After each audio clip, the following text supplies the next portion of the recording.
Hello, everyone, and welcome to another OSR tabletop with myself, Dion Bloodworth. And thank you for coming on in and taking a look. This is my third time using Restream, so really happy with the way that Restream has been working so far. I've had pretty good time with the features and finding different ways of using them and whatnot, and really having a pleasurable experience with it. Now, I had mentioned that I thought my sound level is coming through this better than previously as well. So if that's the case, then that's even all the more better. But as always, I try to keep my live streams kind of tight, so around 2 hours or so. And I do like to bring them on usually Thursday nights, but this is a special occasion because a topic had cropped up on my channel in the comments section, and I will go over some of those as well.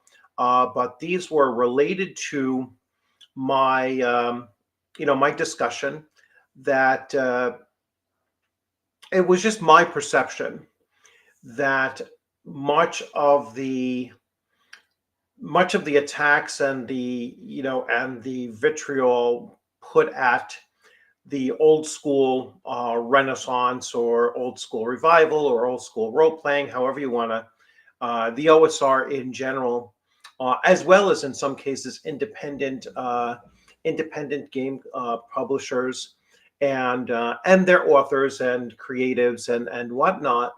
My argument was that it oftentimes did not really derive from the product themselves. There was nothing about the product or in the product that really generated the attacks on them. And so that, of course, was a video I put out there that generated quite a bit of commentary, which certainly welcome, and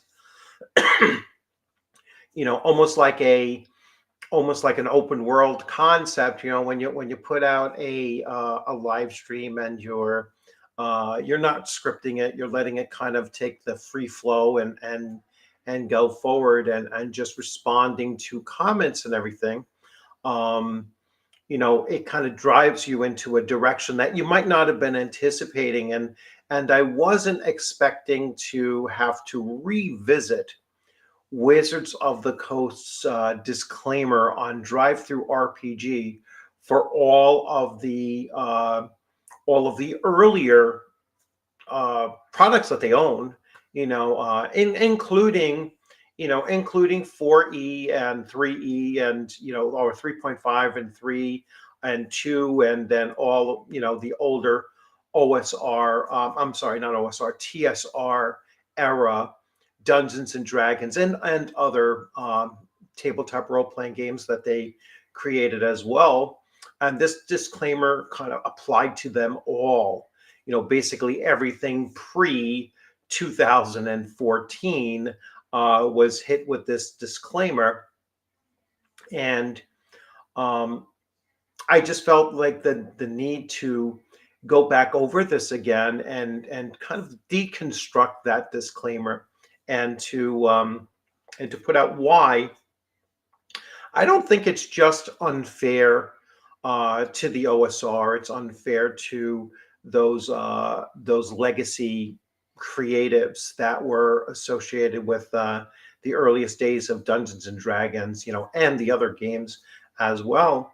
But I think it sets a a dangerous precedent for the hobby as a whole. So it does impact modern gaming as well, and it's because it goes into my my theory and my belief that you know someday in the not so distant future, what we're playing today is going to be considered old school. And then it's going to be looked at a lens that is 20 years from now. And they will use that lens looking backwards and saying, oh, well, it was wrong then and it's wrong now. And going on and disparaging those of us that were playing at this time, or those individuals who are creating games in this day and age, and moving forward. It's like a never ending um, judgment upon the past, holding it to your values of today. And by doing that, you're always going to hold the past in a negative judgment. And that's where I think that it really is more than just unfair, but it's also damaging. And it's not only damaging to those that were in the past, but it's damaging to the hobby of what you're looking to produce today. I mean, it's almost a form of the addition wars, just that you're stripping the numerical additions out of it, and you're basically just saying, well, it's a generational wars that are taking place in the hobby, and I don't think that's a healthy thing to do for the hobby. So I'm going to check comments and see if any comments have come in. And yes, we do have some. So I am going to say, well, some of these were way, way earlier. So Mercurius, welcome. Good to see you. And we'll get to looks and sounds good. All right, so great. That's awesome. Thank you. And here we have, and Mercurius, as always, has gifted a free membership out. And let's see, the disclaimer smells, yes. And I will put the disclaimer up, and I am going to deconstruct it and point out some of the issues that I have. But then I'm also going to go over the thread that was on my channel, and point at a few of the comments there, to make it, to make the point, I think, of why I think that this is dangerous even for modern games today. Let's go on. It wants other to be offended, and easily so. Yeah, it does. It wants. It's a virtual signal, and I've said this, often. It is not going to convince anyone who wasn't going to buy the product to now buy the product. So it really is a counterintuitive thing to do if you're looking to sell product. So it's catering to a population who wasn't going to buy the product in the first place, and it certainly doesn't encourage them to do so. What it also does at the same time is those that might have wanted to buy the product, the PDFs, in that version, are now going to look at disclaimer and say, well, why am I going to give you money for a product that you actively disrespect yourself? All right. And not just disrespecting the product, but you're disrespecting the creators, and you're disrespecting those that played the games in that time period. So it really doesn't make any sense whatsoever.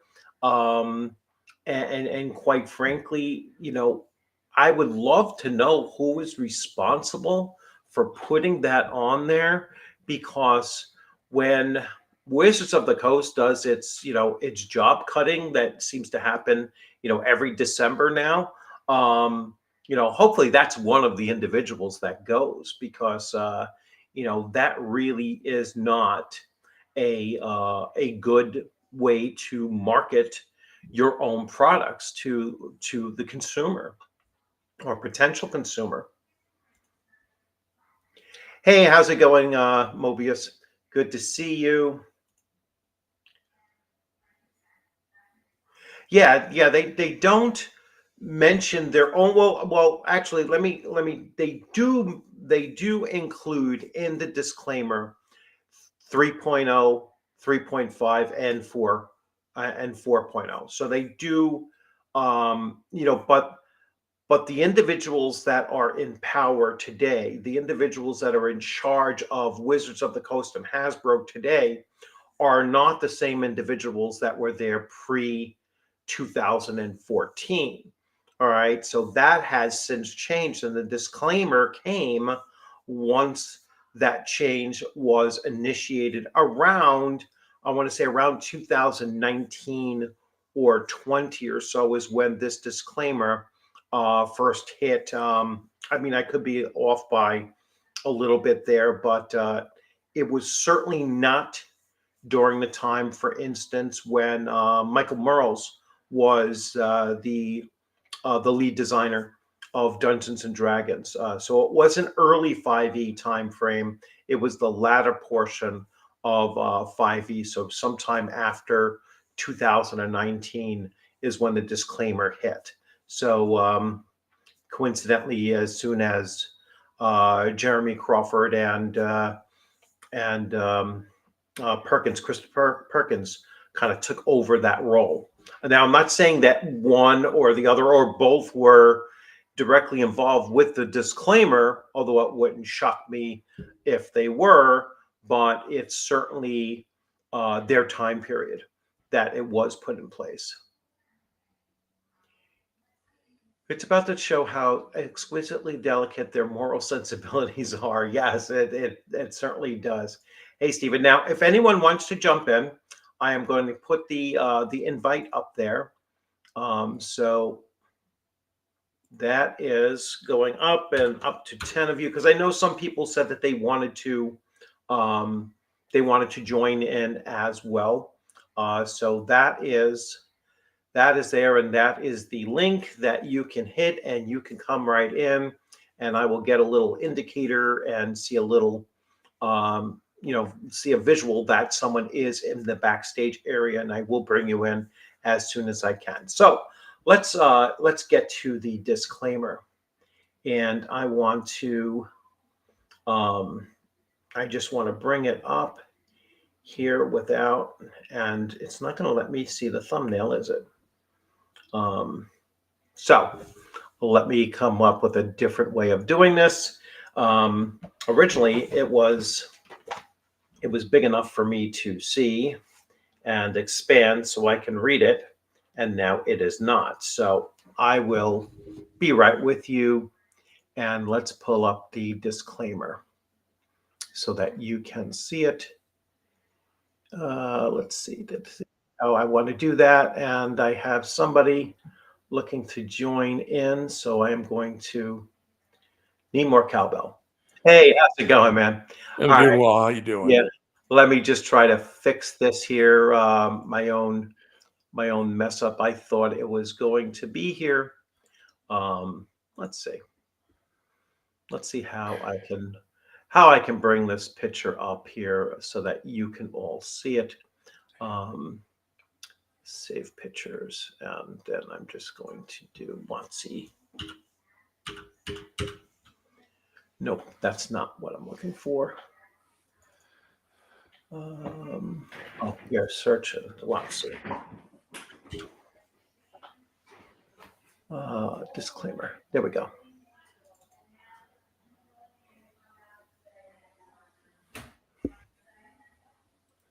All right.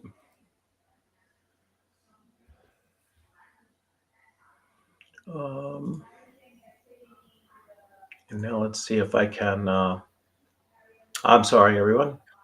Let's see if I can bring this up. I do want to bring that up later.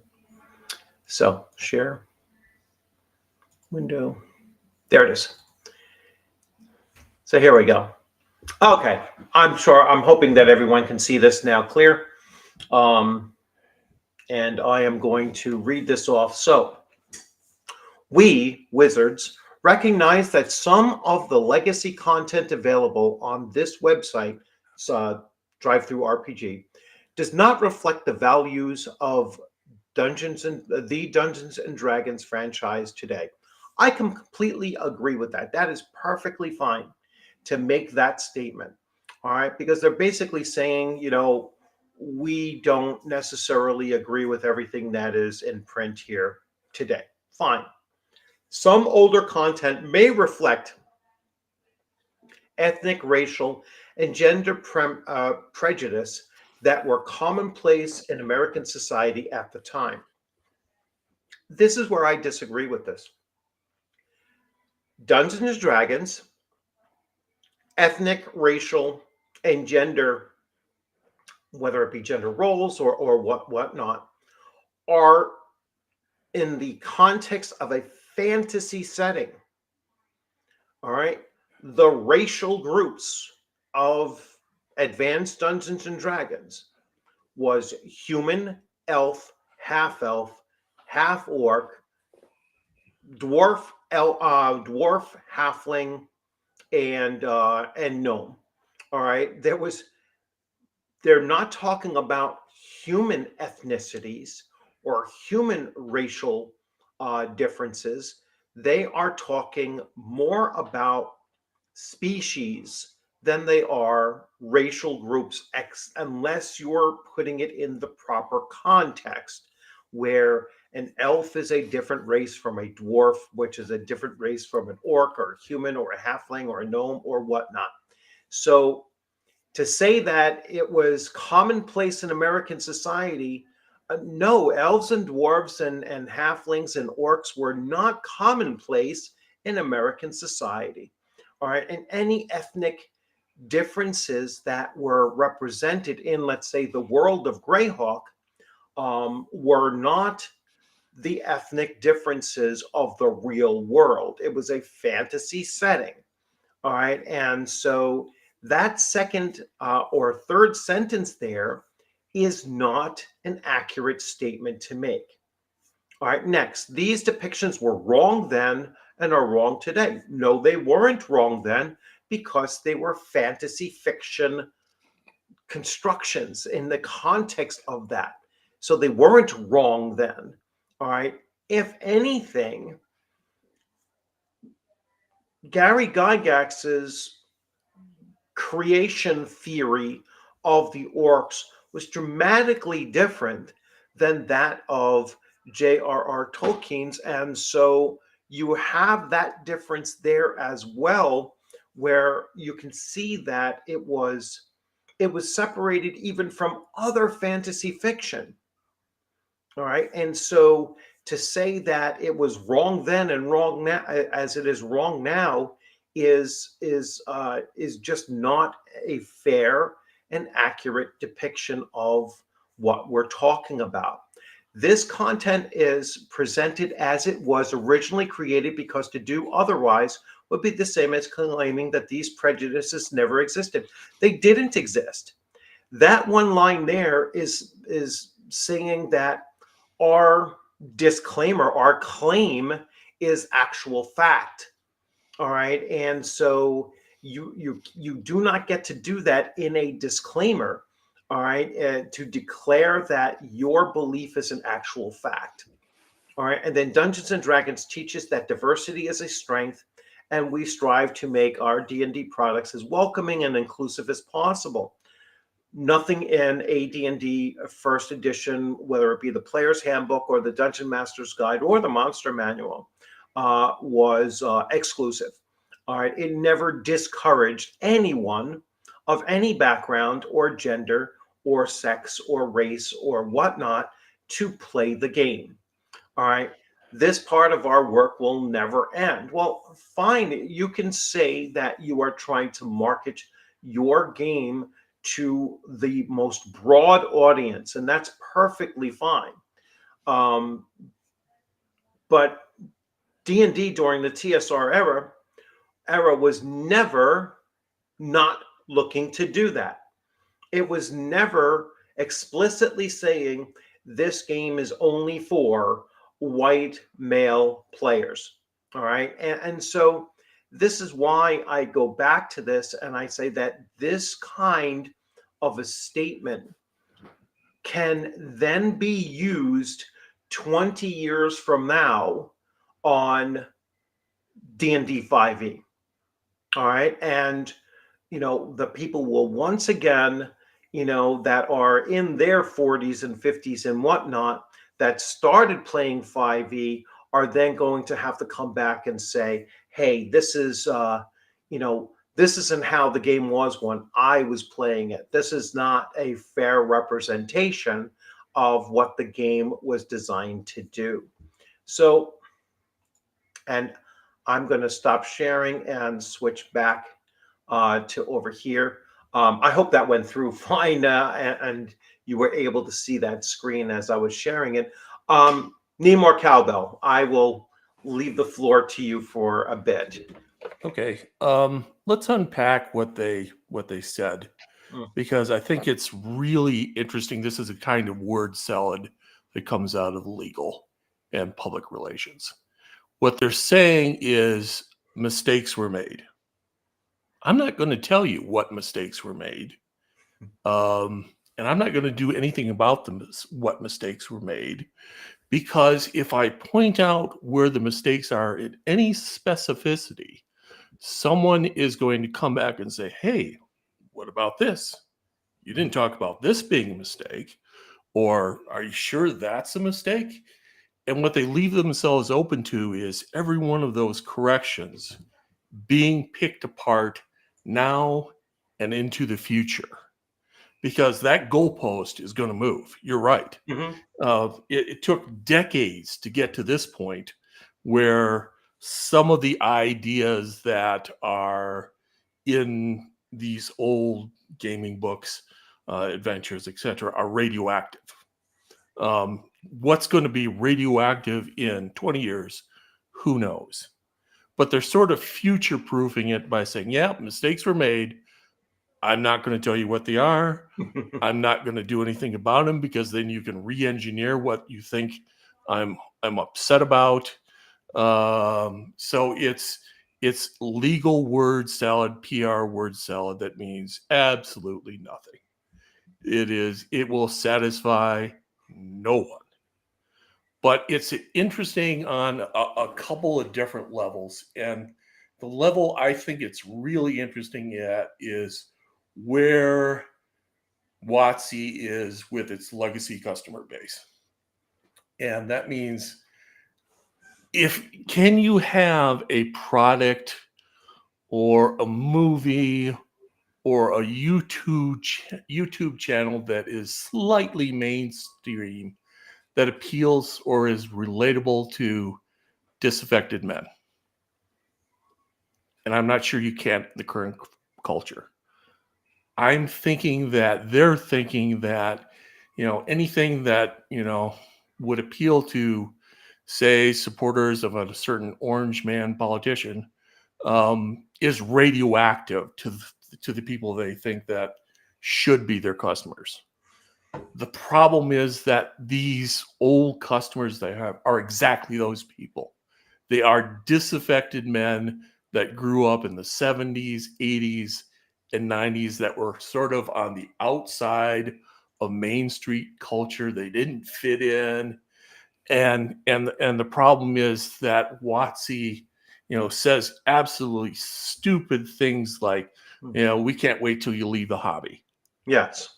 And the problem is they continue this drift away from that customer base, and it's hurting the hobby. They can't. They feel like they can't find any middle ground, anything that sort of would appeal to disaffected men that won't be immediately attacked viciously by the kind of people that they listen to in sort of their Seattle WOTC bubble. and that's, and, maybe it's going to take moving the headquarters to someplace like St. Louis to sort of straighten it out, or miss after miss after miss, and finally they throw up their hands and say, we have no idea where the consumer is, because these Yeah. legacy customers should be the first people in line saying, take my money for this new edition of D&D. But because it's not relatable to them, they're not, and they're getting pushback because of it. Yeah, it's not relatable to the legacy of the game. It's Yeah. not relatable to Dungeons and Dragons. It literally is not, and I've looked at it and taken out all of the, the wishy-washiness and the semi-political statements that they make with it, and whether it be identity politics or other kind of politics from it. I strip all that away, and I just look at the game mechanics of it, and it's unrecognizable to the Dungeons and Dragons that I had played up through the first 20 years of the game system, and then for the last almost 10 years I've been playing just the AD&D first edition, or Castles and Crusades, or things, or even Shadow Dark, which is really more of a throwback to the old style of playing and thinking about gaming, the old style of thinking about gaming. And it's their new product doesn't appeal to me on the product level, not just its and its rules mechanics and stuff, not just the culture Yeah. that they're looking to build around it.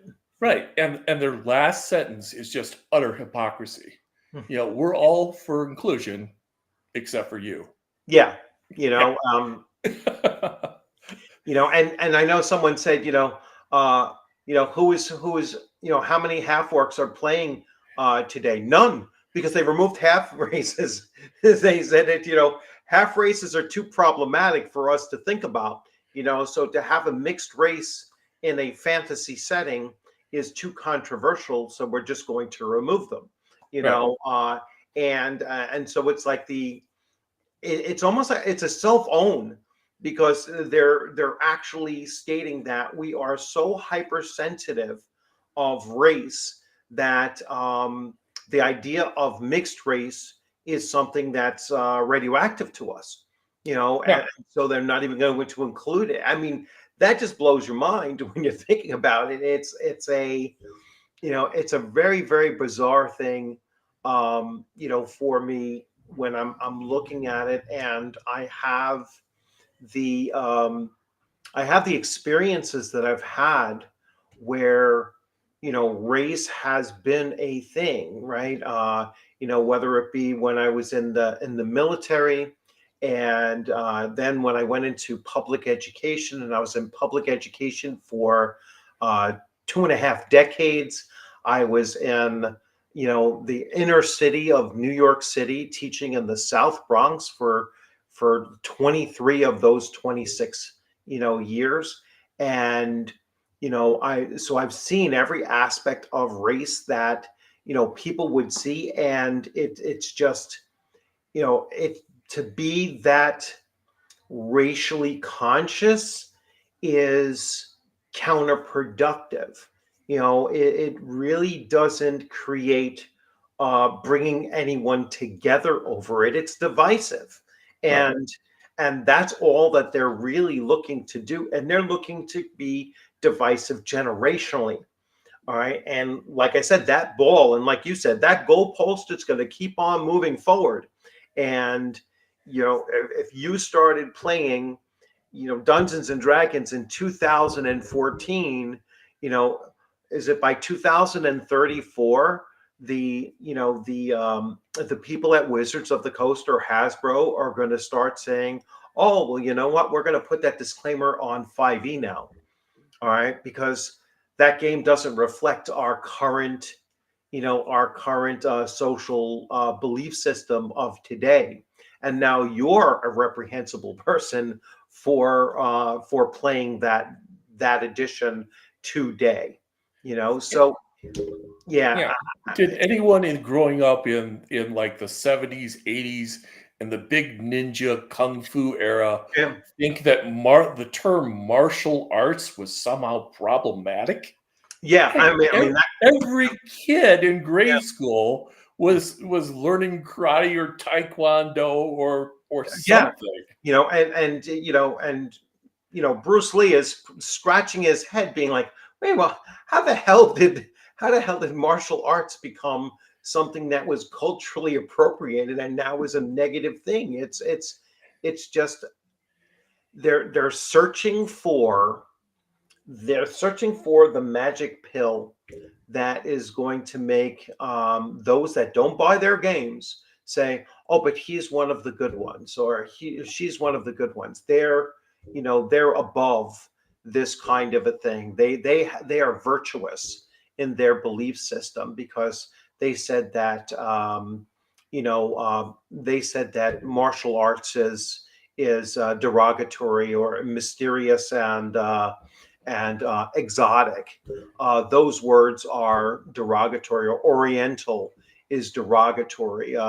And those are all the attacks that were lodged at Oriental Adventures. And then later on, a book made 40 years later, the Conan 2D20 system with Modiphius. I mean, that's where the martial arts and the exotic and mysterious became derogatory. Right. So And, you, and so instead of chasing this goalpost, Mhm. or who knows where it's going, Mm. but it's going to move because that's what generates the controversy. Instead, let's try, and WOTC and everybody else, let's try to make peace around some things that we can agree on. I mean, Yeah. the concept of female strength for male strength, regardless of how you feel about it, whether it's halflings or bunny people or Mm. owl people or God knows what else. Let's just for the sake of coming together say that that concept is radioactive. It can't exist in a mass market game. Whether it's true Yeah. or not does not matter. It can't exist if you want to sell a game in a mass market. I mean, those kind of things, yeah, we can find some common ground on that. We can kind of say that, rather than debating what's true or not true or blah blah blah, just say, in today's market, bad idea. You can't sell that. And so there is, but you got to be willing. And the problem is WotC's not willing. They're just going to double down and double down and double down, and they're just burning what goodwill they've got out there among the people that have stuck with them for literally decades. Yeah.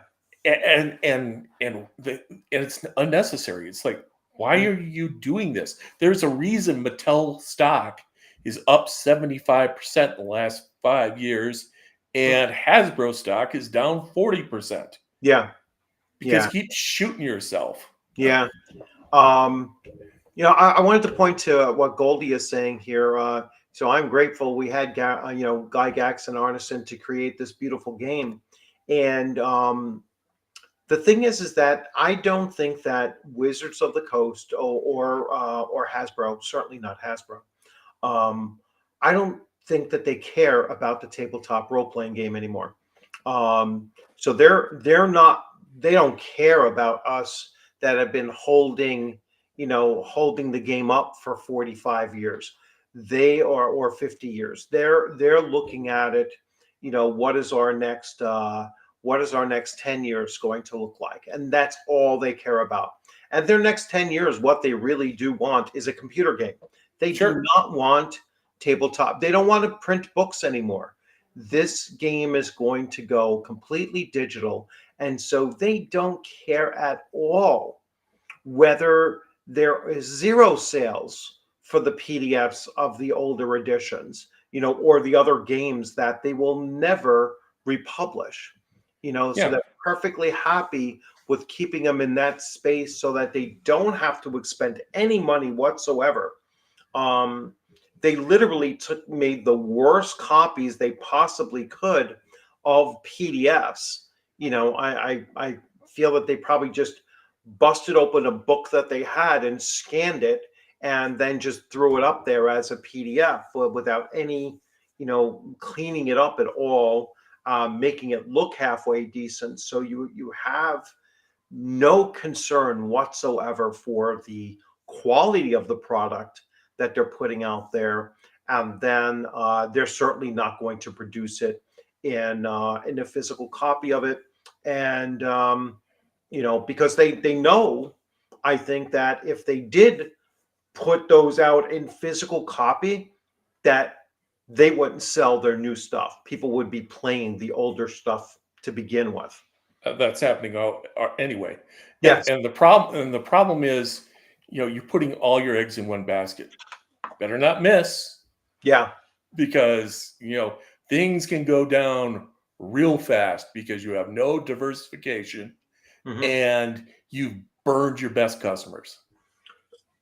Yeah, I mean, you look at like Bud Light. I mean, Yep. look at what Bud Light did. I mean, they took their their best selling brand of and type of beer and literally destroyed it to the tune of losing something like crazy, like $30 billion in lost sales, from from their what do they call that? It's practically their franchise product. I forgot the term they use for something that it's number one product that they're really banking on. But anyway, it's It's their yeah, cash cow. yeah, it's their cash cow. It's their it's their signature product. It's the product that people know it the most for. So these activists make an assertion, and then they assess you must believe. There's no proof. Yeah, it's like there's, you know, it's just like the orcs are an analogy of blacks. All right, that was never something until about 2017ish or 18 or 19, probably around the same time as this. And now, as someone mentioned earlier, now orcs are Mexican. So how long are we going to wait for that to become something that they end up having to backtrack on and remove? Just like they ran into that trouble with the Hadazi in their Spelljammer, and even then they tried to blame that on TSR era, people. They said, "Oh, we got this from, this is how it was written in second edition," and that absolutely was not the case. So they even tried to deflect their own missteps that they got called out on, which is probably why they put a disclaimer that doesn't say anything, because like you said, it's like if they isolate and point to certain things, then their own stuff will just keep on cropping up and saying, but what about this? Yeah, there's no end to it. Absolutely. And WOTC strikes me as a company whose every employee is on social media, and maybe that's a problem. Yeah. Uh, you And know, every employee's on eggshells, wondering or not if they're going to get cut in December. yeah. So, I mean, it's a bad culture right now. Yeah. It really is, and it's dragging the company down. It's dragging the hobby down, because we spend all our time fighting over, these little cultural items rather than playing the game. Yes. And Goldie's absolutely right. I mean, yeah, the belief was that, oh, if it goes mainstream, that'll be great. Absolutely not. And so many people say, can't we just get our niche of a niche hobby back again?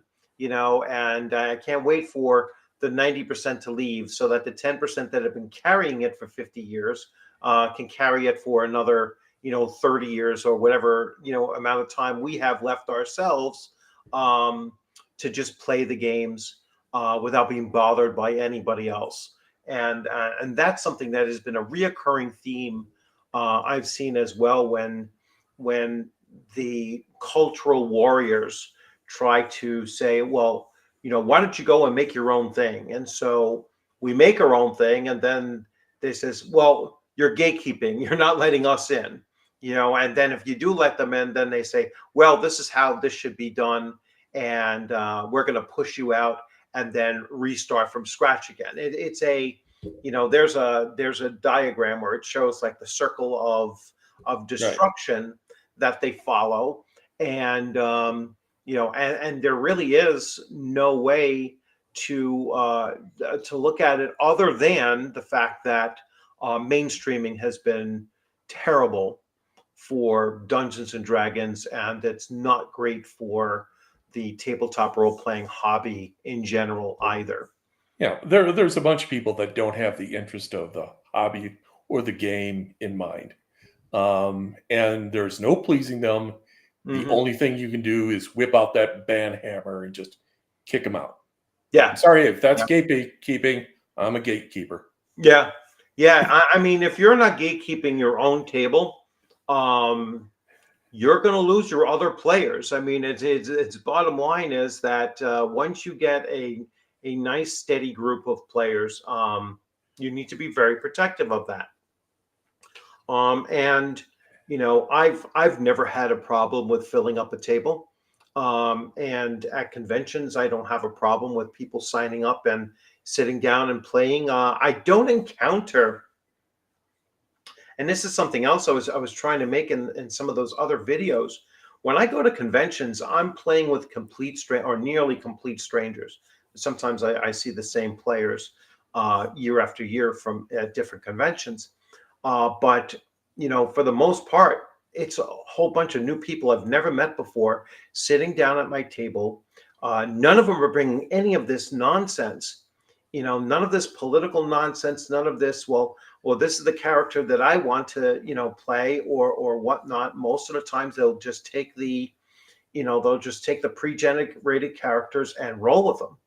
And we all have a great time. And, everybody, agrees, hey, this was a lot of fun and everything. And then you go to a new table and it's a whole new set of new people, and none of that stuff comes up. None of this stuff happens at gaming tables. It's all taking place on Reddit or Twitter or, even Facebook to a lesser extent, actually.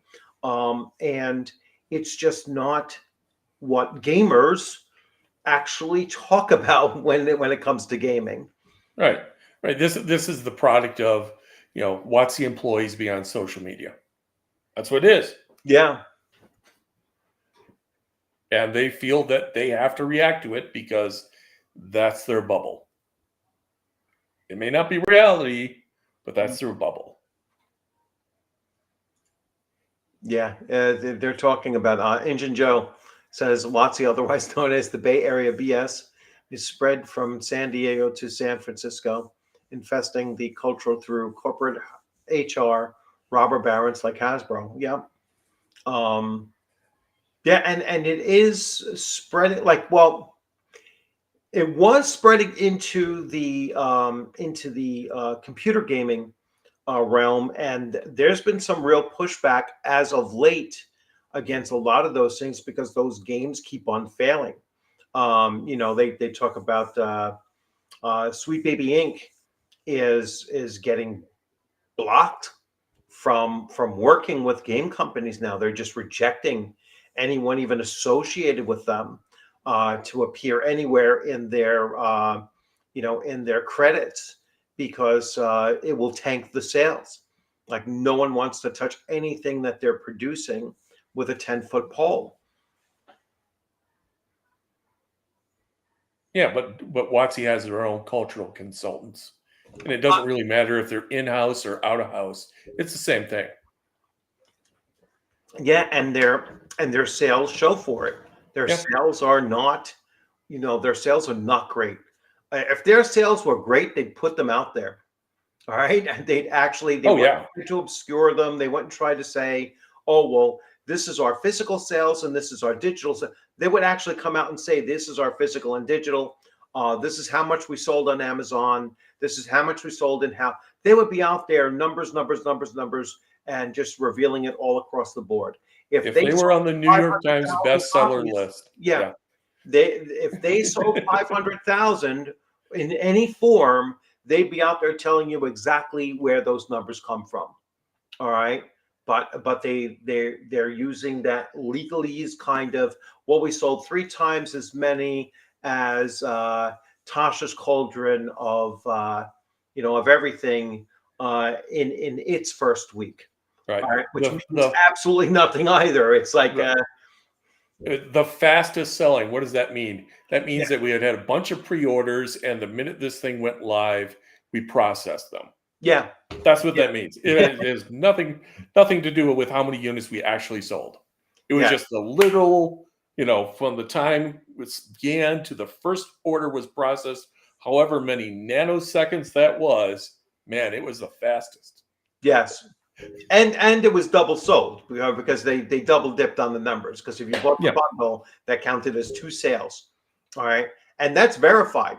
People actually showed their sales slips, and it said one line and one order number was for the physical copy, and one number was for the digital copy. Yet it was bought as a bundle, so they double dipped on those numbers to begin with.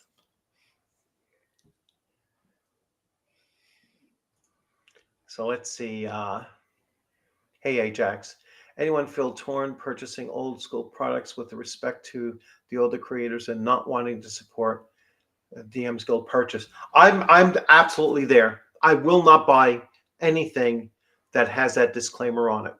All right. I won't give WOTC money for a product that they hate, and for from a creator that they can't stand. And so I won't give them money. All right. I make sure that everything that I have, that I purchase, is either from a secondary market, whether it be eBay or something like that. And I've literally purged all of my 5e stuff off of my shelf. All right. I gave it to my niece, and she has it. I still have 3.5, and I have 4.0, which I would probably just get rid of, because at one time I was like, I want to have every edition. That's not the case anymore. And I've gotten rid of my I got rid of my 3.0, and I just have the 3.5, because I think 3.5 is reflective of where a lot of OSR games pulled some of their ideas from. And again, I bought it from eBay, so WOTC got no money from me when I made those purchases. Yeah, the last thing I bought from WOTC was in the first month from Amazon of 5e. Just the 3 core rule books, and the Sword Coast supplemental, whatever that was called, the guide, the Sword Coast guide. And that was it. And the only reason why I bought that was because I did really like Sword Coast Legends, the computer game. I thought it was a great game for a computer game. It allowed you to, multiplayer, and it allowed you to be a dungeon master and do that. I mean, if they just backed that, that would have been the system that they should have gone with and really backed, instead of dumping it as soon as the Descent into Avernus failed. The video game was meant to sell the book, and when the book didn't sell, they completely abandoned the video game. And so it was like you can see even back then the disingenuousness of Hasbro and Wizards of the Coast in that time. So no, I would not buy any of their products. Not even on down. I won't even touch something that is made for 5e. All right, I will reject anything made for 5e.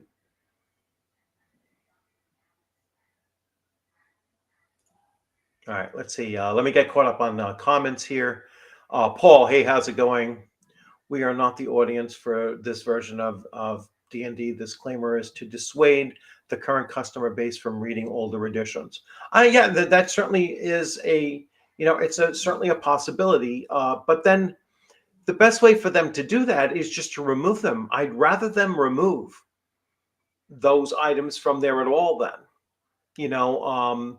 But instead what they're doing is they're profiting from what they think is deplorable, which makes them look even worse. It's even more hypocritical than than the issue of the supposed prejudices are. I mean, I dislike hypocrites more so than just about any other kind of a nonviolent abusive act.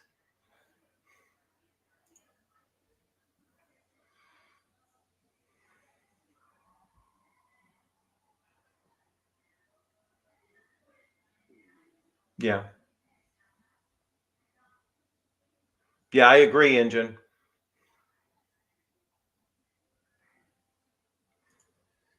Yeah, the downside to them not telling us, what is problematic is that it raises suspicion among all of it, Yeah, which they and want. and Yeah, that's really not fair. It's not fair to the creators. It's not fair to the people that grew up playing at that time. Um, but they're going to do that because again, they don't want to go into the weeds and defend every change they make or don't make. right.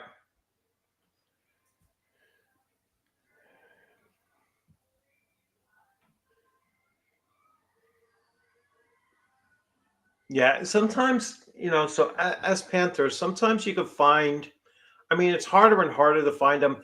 You can get D&D Back Me, so the basic, basic through Immortals, 1983. If you get them without the boxes, you can get them for about $20-$30 a booklet.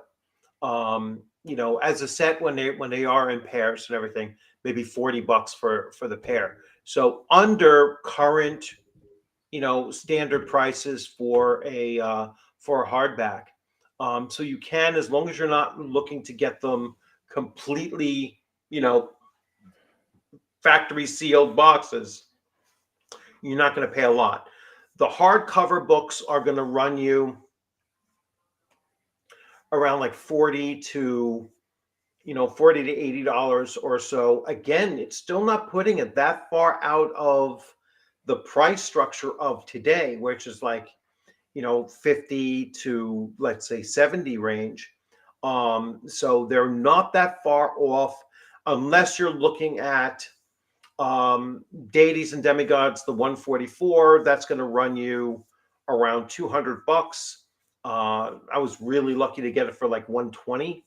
Um, for a while there, when the first blow up over Oriental Adventures was happening, it was over $100. I got it when it was still 60, or even less actually. So a lot of my AD&D first edition books I was able to get, and you could probably still get from time to time, between I'd say I'd say 50 and $70. Um, and there's only 13 of them.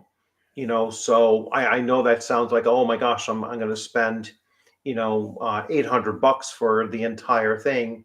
Um, I mean, the new set is running for around 450, right? No, how much are each of the new books?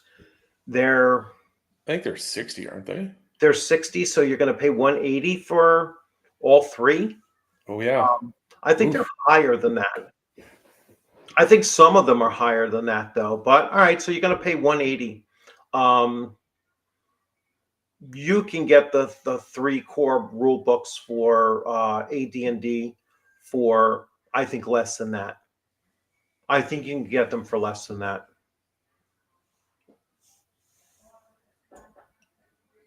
I mean, I'd have to look and see what they're kind of going for, but or in the ballpark of that for sure. And they hold up pretty solidly too. I mean, I have them. I've used them. They're holding up just as well as newer books do.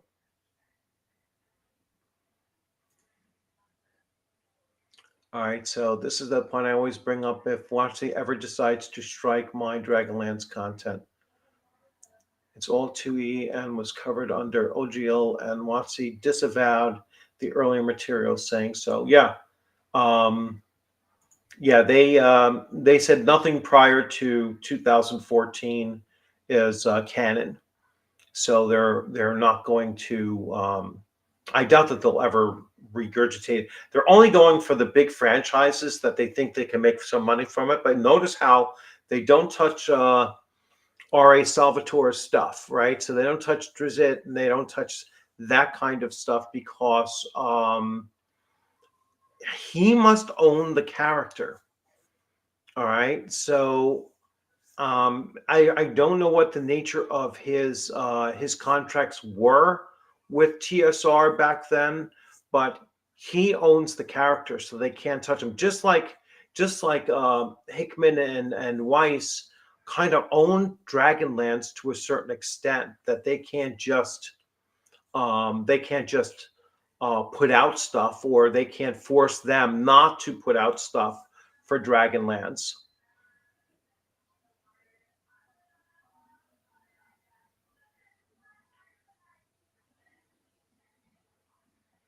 Let's see. Yeah,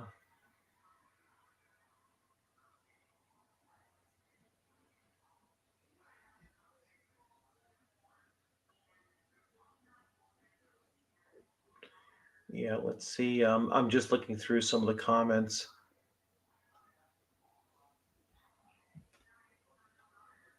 RPGs are such a small. Yeah, in comparison to the combat cards, card games and war games, miniatures war games and everything. You're absolutely right, Paul. It's tiny compared to those. There won't be an OSR if WotC had just embraced their customers from TSR era and reprinted the content they already owned and paid for. Yeah, yeah, it's like they, or just expanded off of it to a certain extent and everything. They would have not created the atmosphere where the OSR was necessary.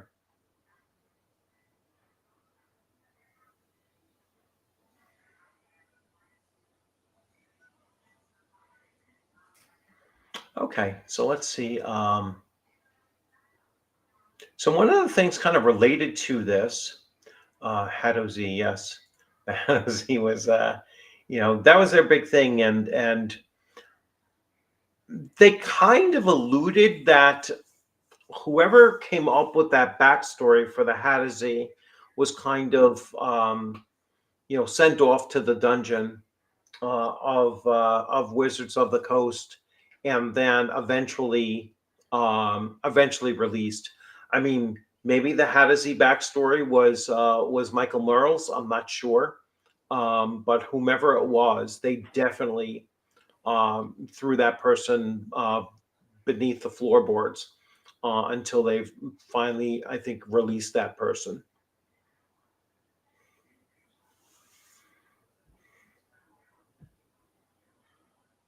Yes, you can buy all of these and not give a single cent to WotC, and you're going to have a better running system anyway.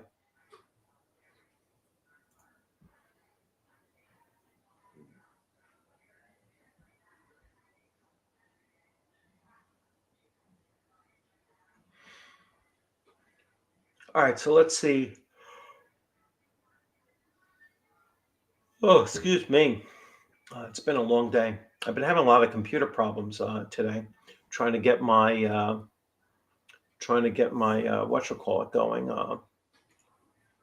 My internet, my downloads was like crazy bad today. I did that 8-minute video and it was like 2 hours and 39 minutes or something like that, and it kept on stopping, so I had to call them in. Be curious. Thanks again.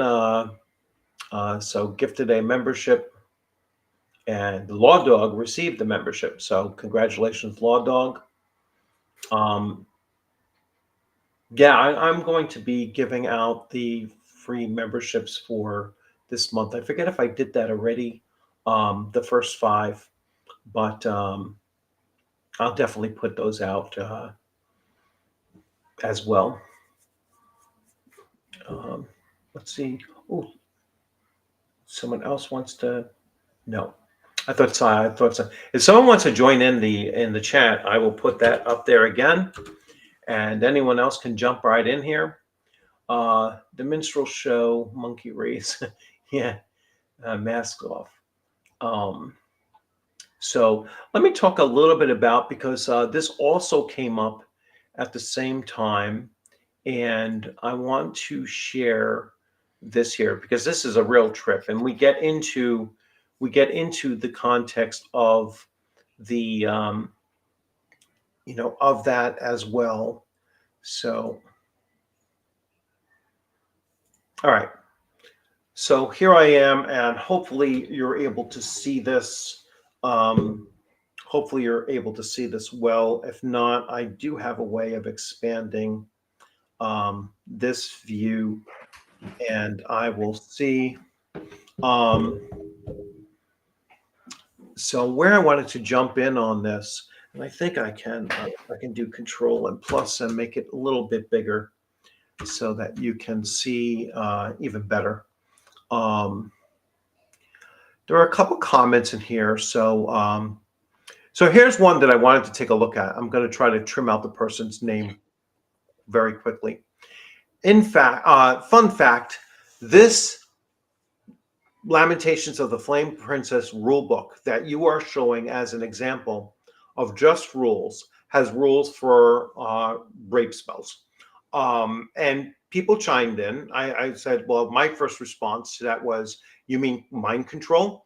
Because you know how they take that whole idea of mind control and they expand it to be like you can force yourself upon others, and those kind of spells actually very, very clearly state that you can't force a character to do something that they would be diametrically opposed to doing. All right. You can't even tell them to kill themselves. They will just fall unconscious. So others responded with where or and then I looked through it. Others came in and said there are none. All right, so I wrote back here. After a thorough read through of the spells list and descriptions, there is no such spell.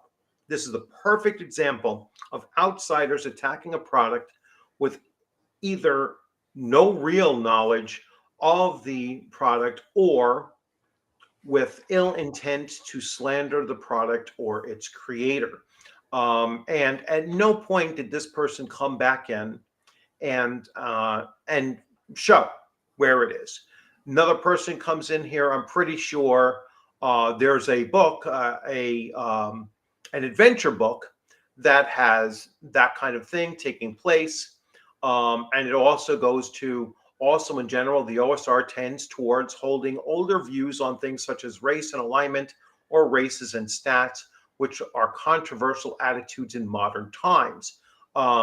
Again, they weren't controversial then because people knew in the context that these were not real races.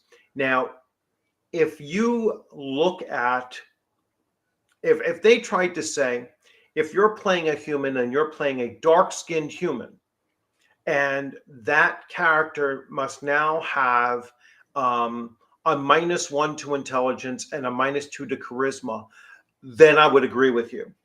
All right, because now you're mixing a real world race of or species of human being, and just because the skin color is a different color, you're going to alter, their race, their stats due to that.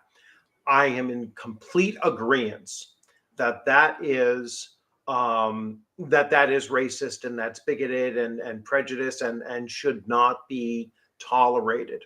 All right, but we're talking about the differences between a human and an orc and an elf and a dwarf and a halfling and a gnome, and those are perfectly fine having racial attributes and racial traits and so on and so forth. It's not, when they say, oh, it's bio essentialism, in other words, that this is going to create a certain category of, being. Well, yeah, that's what it's meant to do. It's meant to make the choice of, the choice of selecting one of those races for your character, a meaningful choice. You're making a decision. All right. The controversy is that the material reinforces those ideas as socially acceptable, which many people today consider socially irresponsible. They are many scientific truths we hand wave. No OSR books I've seen have DMs rolling a random tables how often characters need to go to the bathroom. All right. There's a difference between uh, being a simulationist and then hand waving minutia. All right. There are games that require that you eat rations and you set up a fire when you're in the wilderness to sleep through the night, and you keep track of the number of arrows that you have in your quiver and such like that. So there is a time and a place for that kind of simulationism, but there's not a requirement for, hey, you have to go to the bathroom now. And there shouldn't be. That's not necessary.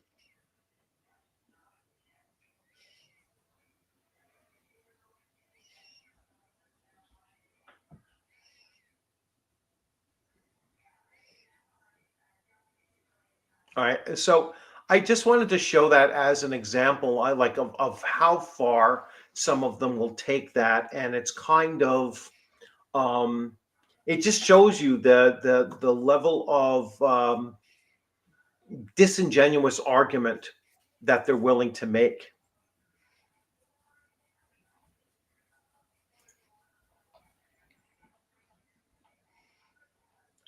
All right, let me get caught up to some of the comments here.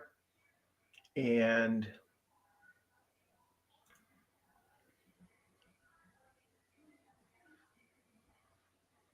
yeah, race realism RPG.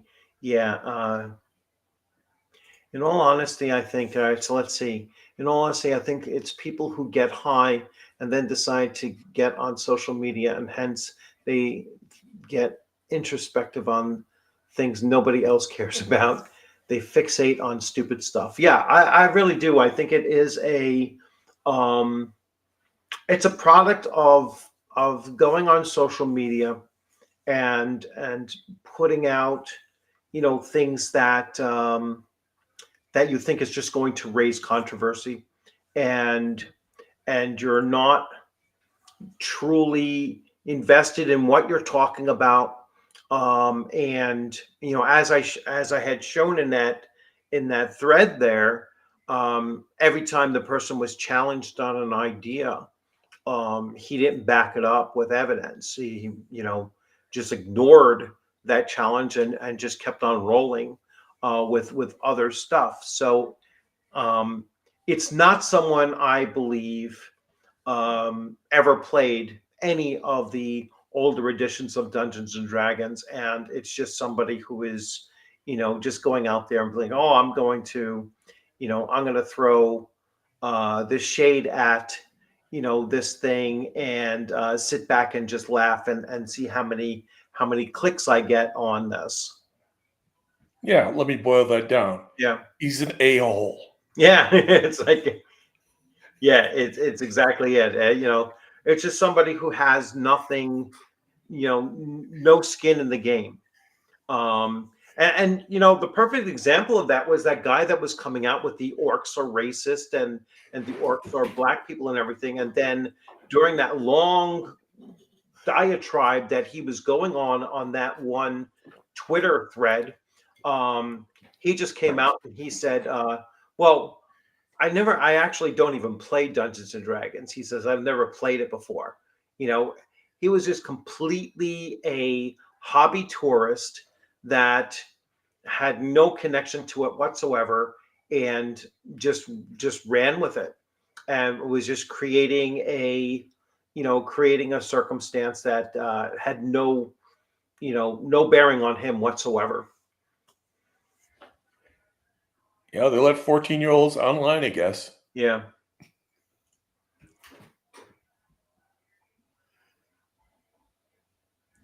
All right. So let's see. Yes, they're called internet provocateurs. You see, I like calling them hobby tourists because they hate being called tourists.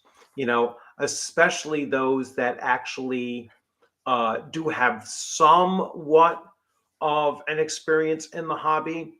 And when you call them tourists, they just lose their freaking minds. They go nuts when you call them tourists. So I love just throwing that out there, and telling them, you know what, you're coming in, you're complaining about something.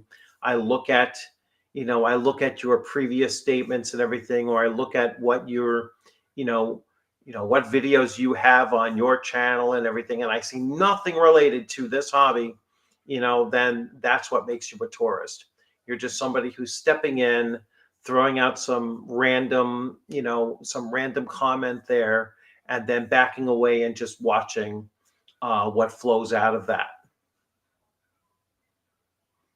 Yeah, they leave that garbage like tourists. Absolutely.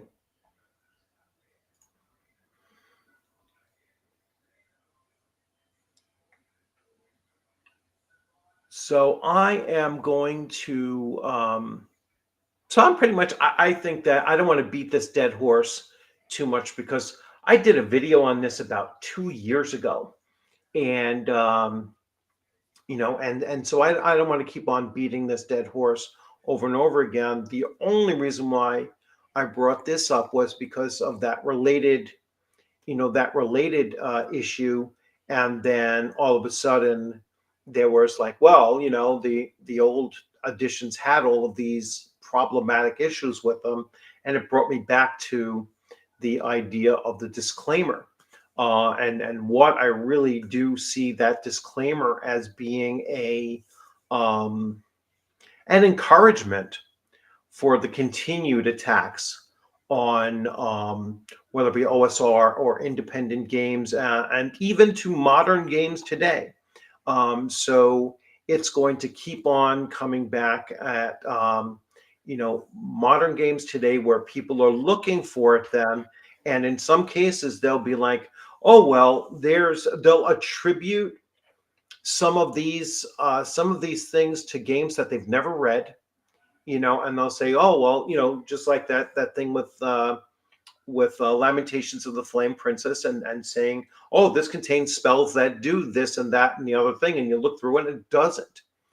So they're completely ill-informed. They're willing to come back and just listen to what maybe others have told them, and then just spew out that nonsense without any evidence whatsoever.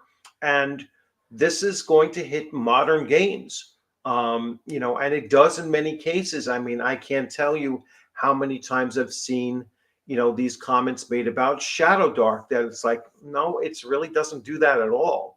Or other games like, Castles and Crusades, or, Conan 2D20, or any of those other, independent games that, are OSR games that just don't, um, that are just not being read by enough people to actually be able to push back and say, no, that's not the case at all.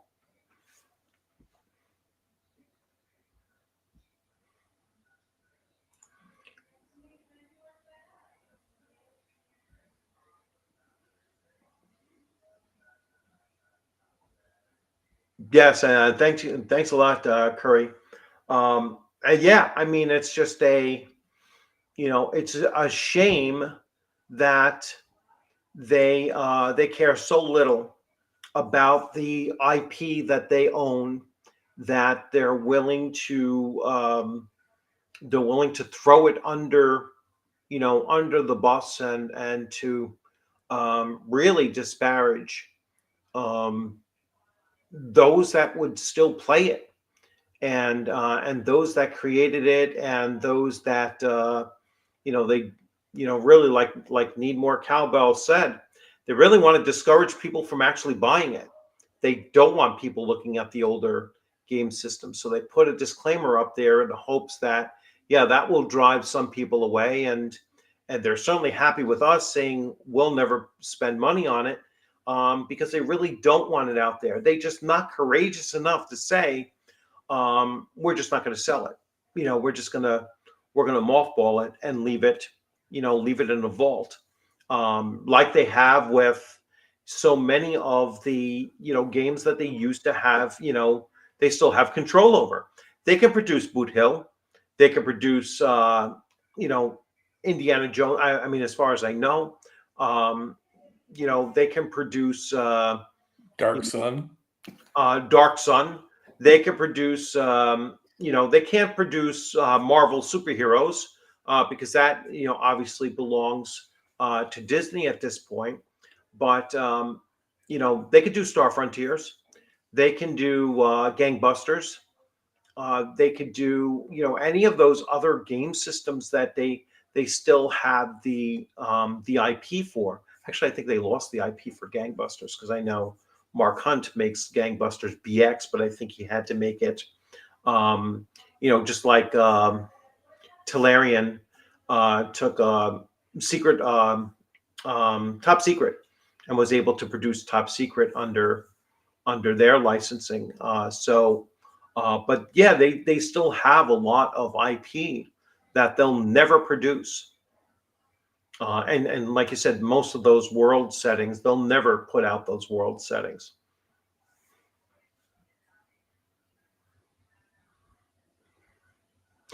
Yes, I know. I corrected myself. No, they can't do Gangbusters. You're right.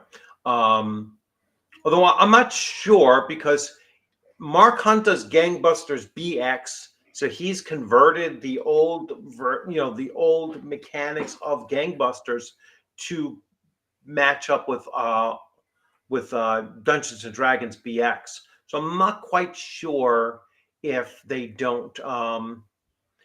Who they lose Gamma World to? You know, I'm hoping to I'm hoping to James Ward and his estate, but I don't. I've never. If anyone else owns Gamma World, there's no explanation why it's not out there.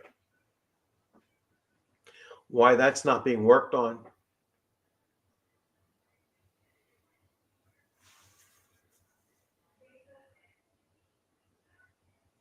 I can't imagine that they're losing these things because of that they're not long enough out of print to be public domain. Otherwise, Boot Hill would have came out as well.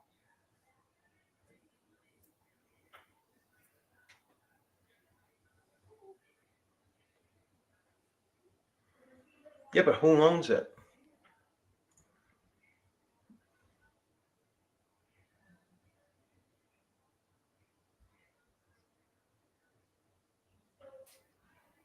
I'll have to look it up.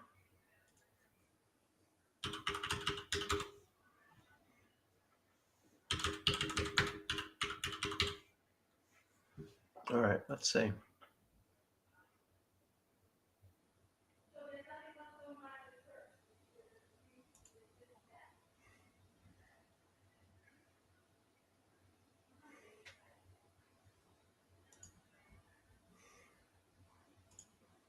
Um,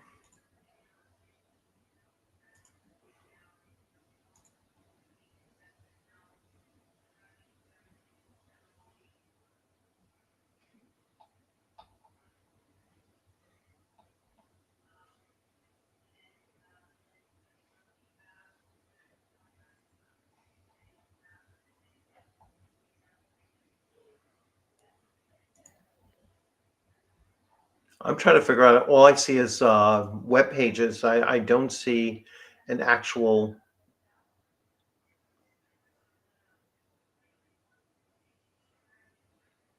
I see N World articles. I don't see who sells it.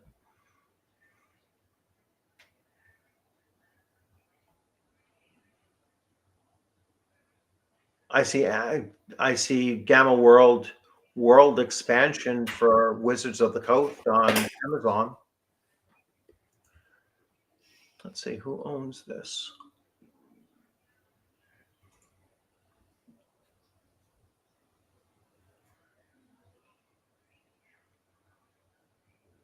Mind Taker Miniatures.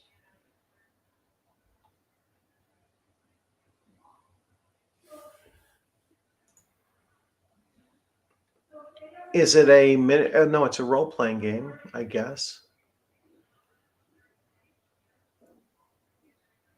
It doesn't look anything like the original. It looks like a board game.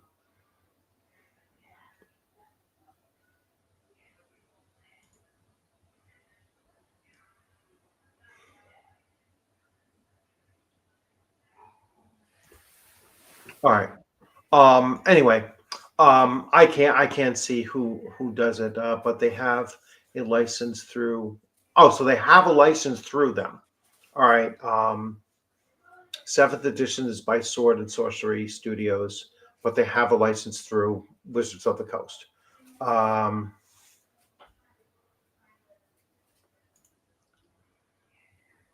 Owns Gamma World, Star Frontiers. They choose to let the IPs rot.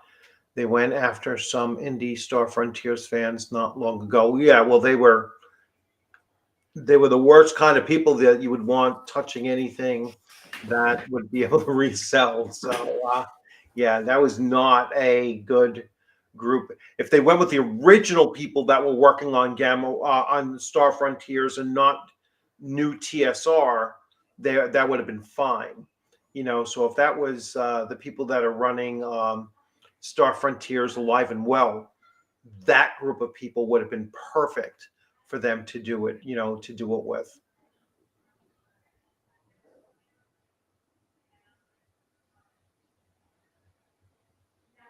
Yeah, not the racist Star Frontiers. Yeah, you're absolutely right. But anyway, all right. Once again, need more cowbell. Thanks a lot for coming on. I'm going to wrap this one up here because I see I have a few other things to do. Marvel was once free DL, but WotC stopped that too. Yeah, and now Marvel is making its own stuff, so there's no way, and that's Disney, and WotC will not challenge Disney IP to any certain extent. They're certainly not getting into that battle. Um, so, all right, everyone. Hopefully, I don't have to, reiterate these points again. And thanks everyone for coming on in and chatting in the comments section. Need more cowbell. Thanks for coming on again. I know some other people said they wanted to come on, but unfortunately they didn't make it on. But I will be doing, if something comes up during the next couple of days, I'll be doing my next live stream on Thursday evening at 7:30. And if not, then I'll wait for something else to come up. If ever there's a topic anyone wants to talk about on a live stream, and especially if they want to come on the live stream and talk about it, just give me a little heads up, and I can certainly set up a live stream for. I'll look for either Thursdays and Sunday nights and see how well that comes together. Um, as I've told everybody, I am in between conventions now, so I'm going to spend more time doing some writing and getting some adventures ready for my next convention, and doing some one shots and mini campaigns through my Discord channel. So getting those games rolling out, I'm looking to start a mini campaign of Fallout RPG, and looking to get my Shadow Dark campaign kind of stabilized. I'm still steady and strong on my Castles and Crusades campaign running Tuesday nights. And I'm playing in the Castles and Crusades on Friday nights. So be on the lookout for some recaps of all of those things coming together as well. And everyone, thanks for stopping in. And I look forward to seeing you on a gaming screen or at a convention or on a live stream sometime soon. You all have a good evening. Thanks for stopping in, everyone.